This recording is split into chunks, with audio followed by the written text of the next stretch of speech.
In this video, we're going to cover the basic steps for proper maintenance of your HPN heat press. Our heat presses are built tough and meant to perform day in and day out in your print shop. But like a car or pretty much any machine with moving parts, occasional maintenance is necessary to keep things running smoothly. We'll be demonstrating on a pair of Signature Series heat presses that are in our shop for service, but the steps and principles shown apply to any of our heat presses. As a precaution, you want to always ensure that your machine is powered off, cooled down, and disconnected from any power source before proceeding with maintenance or service unless power or heat is required specifically for that step.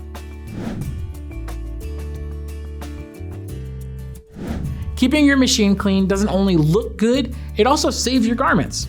Dust on your machine can dirty your garments, especially your whites. So to clean the exterior of our heat press, we use a very mild cleaning solution of warm water with a drop of dish soap mixed in. You can dampen a cloth with the soapy water and wipe down all of the exterior surfaces of your machine. If your machine has a slide out lower platen, you want to pull it out so you can clean the area behind and underneath it. After that, dampen another cloth with regular clean water and wipe down your machine again, and then you could dry it off with another clean cloth. Now, depending on your shop environment, dust can gradually accumulate over time on the inside of the control housing. To clean this area, remove the back panel, then use an air duster or a vacuum to clear out any dust or particles inside. Now, in this case, we're going to use a small handheld vacuum. And you want to be careful not to loosen or pull any wires.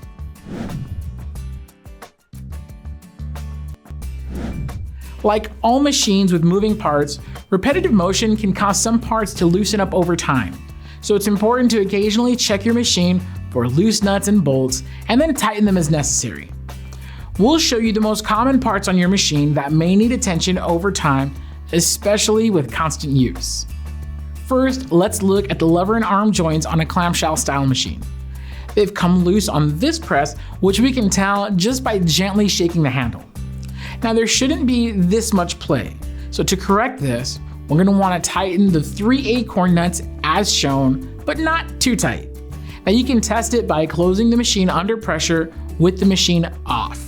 When you release the handle, it should open all the way unassisted.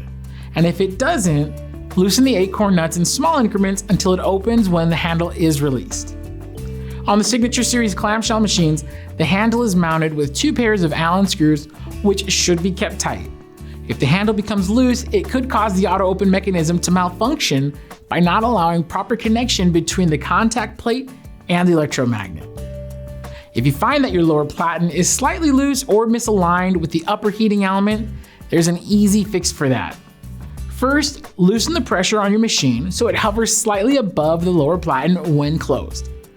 With the machine closed, adjust the lower platen to align with the upper platen. And then open the machine and remove the silicone pad.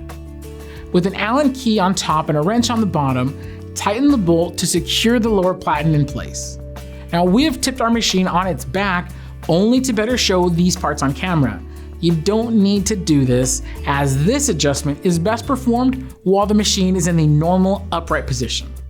It's also a good idea to check the mounting screws for the slide out rails and tighten them as necessary. If these become loose, they could cause the lowered platen to not slide in and out properly.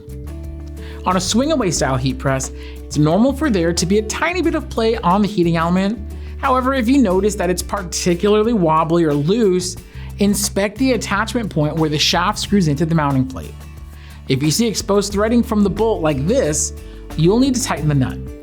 It's helpful to first remove one of the mounting knobs for access.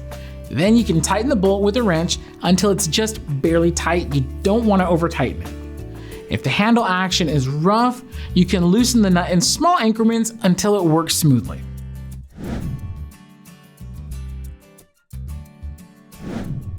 Some parts on a heat press receive a lot of friction and may start to squeak or even grind if not cared for over time. You can apply regular industrial lubricants like WD-40 or lithium grease as necessary. A common example of this is the gas shock on an auto-open heat press. We'll quickly silence the squeaky part with some WD-40.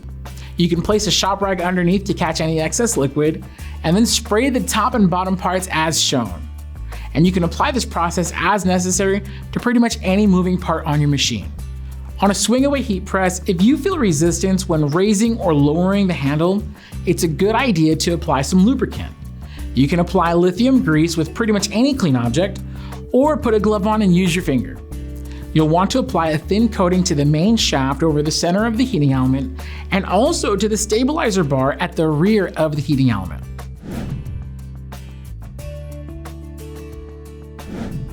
To safely transport your heat press, first, power off the machine and allow it to cool down. Loosen the pressure so the machine can be closed with little to zero resistance. Auto-open machines should stay closed when they're off, and with at least 2 zip ties, secure the handle to the main lever as shown, and you can handle and move the machine by gripping both platens together. For long-term storage, we recommend leaving the heat press covered and in the open position. However, if you absolutely must store it closed, follow the transport preparation steps we just showed and then cover the machine.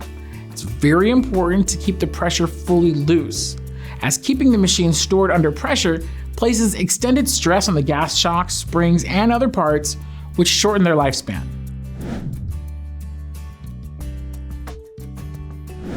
In this last section, we're going to cover a few basic troubleshooting tips and conclude with examples of when you should reach out to our technical support team. We offer free lifetime technical support on every heat press we sell, so you're always free to reach out for help whenever you need it. The average 16 by 20 inch heat press should reach 300 degrees Fahrenheit in roughly 20 minutes. If your heat press is taking significantly longer to heat up, you'll want to first double check your power source. Your heat press should be plugged directly into the wall outlet on an isolated 15 to 20 amp circuit, and make sure that there are not any other high energy consuming appliances or equipment on that same circuit, as this could also affect the power that's available for your heat press. Using a circuit with less amperage will cause that breaker to trip.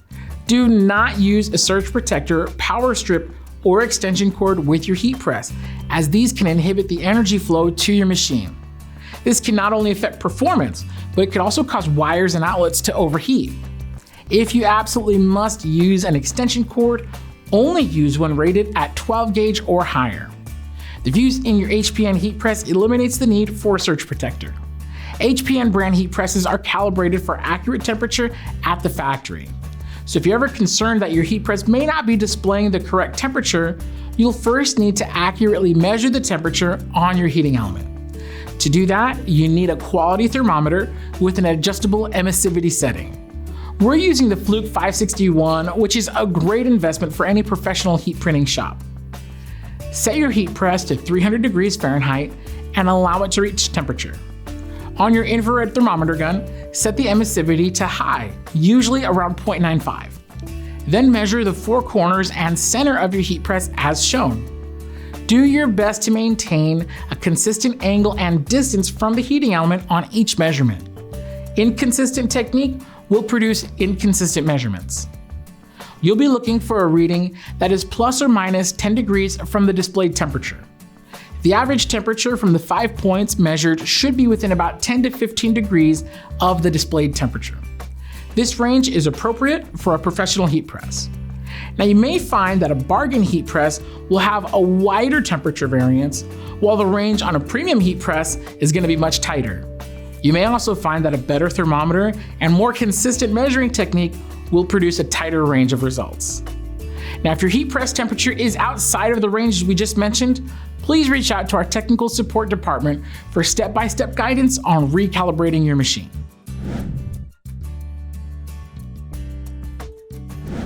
There are other instances where it may be necessary to reach out to our MyExpert support team here at Heat Press Nation.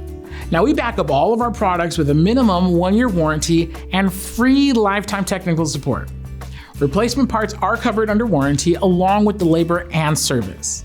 But if shipping your machine isn't possible, we can always walk you through adjustments, repairs, and parts replacements. So in addition to recalibrating your heat press, as we just mentioned, here are a few other issues which may merit a phone call. If the slide-out drawer has a rough action or makes a grinding noise when in operation, double check that the rails are properly mounted.